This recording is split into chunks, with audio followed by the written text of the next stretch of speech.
কেন প্রবাসীদের দোয়া আল্লাহ তাড়াতাড়ি কবুল করেন?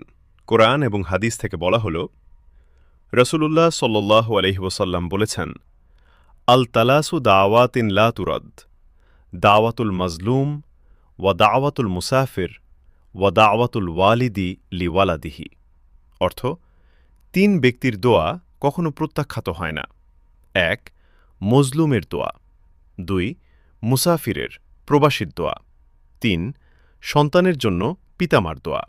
তিরমিজি, ইবনে মাজাহ। প্রবাসী সাধারণত মুসাফিরের হুকুমে থাকে, তাই তার দোয়া দ্রুত কবুল হয়। আল্লাহ বলেন, ওয়া ইদা সাআলাকা ইবাদি আন্নি ফাইন্নী করিবুন উজিবু দাওয়াতাদ দাঈ ইদা দাআন। অর্থ, আমার বান্দারা যখন তোমার কাছে আমার সম্পর্কে জিজ্ঞেস করে, আমি তো খুব কাছেই, ডাকলে আমি দোয়া কবুল করি।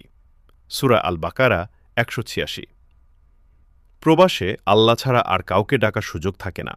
এই খাঁটি তাওয়াক্কুল দোয়া কবুলের বড় কারণ। প্রবাসী ভাইবোনেরা আল্লাহকে